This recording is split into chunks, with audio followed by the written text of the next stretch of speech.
ایک دوسرے کو عزت دو، برداشت کرو۔ میرے نبی نے فرمایا بہترین مسلمان وہ ہے جو بیوی سے اچھا سلوک کرتا ہو، اور بیوی سے فرمایا میری شریعت میں سجدہ ہوتا تو بیوی سے کہتا خامد کو سجدہ کر۔ بہترین صدقہ اولاد کی تربیت ہے۔ پورا گھر میرے نبی نے نقشہ، ہر ایک کی قیمت بتائی۔ ماں تیرے قدموں تلے جنت، کا کاش میری ماں زندہ ہوتی، تم دیکھتے میں کیا کرتا، میں عشاء کی نماز کے مصلی پر ہوتا، میں سورۃ فاتحہ پڑھ رہا ہوتا، ادھر سے آواز آتی میری ماں کی محمد، تو میں نماز توڑ کے کہتا لبیک اماں جان۔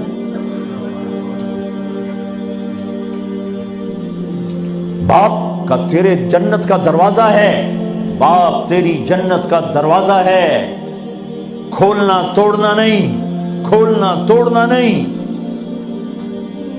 توڑ دیا تو جنت میں نہ جا سکو گے۔ سب سے بہترین مسلمان جو بیوی سے اچھا سلوک کرے، سب سے بہترین عورت جو اپنے خامند کی منشا کو دیکھے۔ پھر آپ نے ایک عجب بات فرمائی جو معاشرے میں بہت بوجھ بنتا ہے جس کا، ہاں بھائی تمہیں ایسا صدقہ بتاؤں جس سے بڑھ کے کوئی صدقہ نہیں، تمہیں ایسا صدقہ بتاؤں جس سے بڑھ کے کوئی صدقہ نہیں۔ انہوں نے کہا جی کیا؟ کہا الابنۃ المردودہ، جس کی بیٹی کو طلاق ہو گئی یا بیوہ ہو گئی اور گھر واپس آ گئی ماں باپ کے، یا ماں باپ نہیں ہے تو بھائی ہیں، وہ ایک بوجھ بنتی ہے ماں باپ پر بھی، اور بھائی تو ویسے ہی باغی ہو جاتے ہیں۔ میرے نبی نے فرمایا اس بچی پہ خرچ کرنا کائنات کا سب سے افضل صدقہ ہے۔ گھر، ایک گھر کیسے چلتا ہے؟ ہمارے ہاں پنجاب سندھ بلوچستان سرحد میں بہنوں کو وراثت میں کوئی حصہ نہیں ملتا، سب بھائی کھا جاتے ہیں۔ میرے نبی نے فرمایا جس کو اللہ نے 2 بہنیں دیں اس نے ان کا حق ادا کیا، شادی کی حق ادا کیا۔ ماں باپ کی وراثت میں سے ہوتا ہے، اگر میں نے کوئی خود کمایا ہے اس میں بہنوں کا حق نہیں، ماں باپ سے اگر 1 روپیہ بھی آیا ہے تقسیم کیا جائے گا۔ جس نے بہنوں کا حق ادا کیا، شادی کی حق ادا کیا، اس پہ جنت واجب ہو گئی۔ جس کو اللہ نے 3 بیٹیاں دی، اس نے ان کی ڈولی اٹھائی، وہ جنت میں میرے ساتھ یوں ہوگا۔ ایک بولے اگر 2 ہوں، کہ جس نے 2 بیٹیوں کی شادی کی وہ بھی ایسے ہوگا۔ اللہ بھلا کرے۔ ایک صحابی کا کہ جس کی 1 ہو، کہ جس کی 1 ہے، اگر اس نے اس کو عزت سے رخصت کیا تو وہ بھی میرے ساتھ ایسے ہی ہوگا۔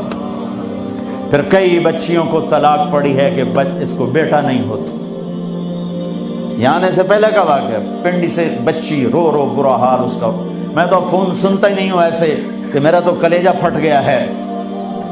ہے کہنے لگی کہ سسرال نے کہا تھا بیٹی ہوئی تو طلاق دے دیں۔ میں نے کہا اس میں میرا کیا قصور ہے، اور بیٹی ہی ہوئی اور مجھے طلاق پڑ گئی، اور میں گھر آ گئی 22 سال کی عمر میں۔ بیٹی دینے والا اللہ اور ظلم کرنے والا سسرال۔ میرے نبی کو اللہ نے بیٹے دے کے اٹھا لیے، قاسم اٹھا لیے، عبداللہ اٹھا لیے، ابراہیم اٹھا لیے، 4 بیٹیاں دی، 3 زندگی میں اٹھا لی، زینب، ام کلثوم، رقیہ، تینوں آنکھوں کے سامنے چلی گئیں۔ فاطمہ سے نسل چلی، آپ نے فرمایا لوگوں کی نسل بیٹے سے چلتی ہے، میری نسل میری بیٹی فاطمہ سے چلی تھی۔ اس لعنت کو دھویا۔ عورت کا کیا قصور ہے اگر اس بیچاری کو بچیاں ہو رہی؟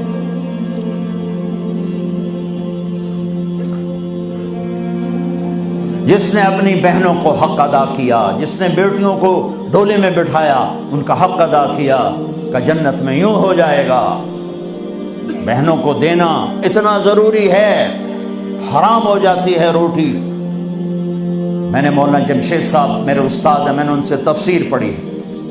میں ایک دن شہد کی بوتل لے کر گیا، پرانی بات ہے 76-77۔ میں نے کہا حضرت یہ ہدیہ ہے۔ فرمایا کہاں سے لائے ہو؟ کہ میرے اپنے باپ کا ہے۔ فرمایا تیرے باپ نے اپنی بہنوں کو، تیرے باپ نے اپنی بہن یعنی میری پھوپھیوں کو، تیرے باپ نے اپنی بہنوں کو زمین میں سے حصہ دیا تھا؟ یہ سوال کیوں کیا؟ 10 روپے کی شہد کی بوتل تھی اس وقت، کہ اگر دیا تھا تو یہ میں لے لوں گا، اگر نہیں دیا تو پھر یہ حرام ہے، میں نہیں لوں گا، یہ مطلب تھا۔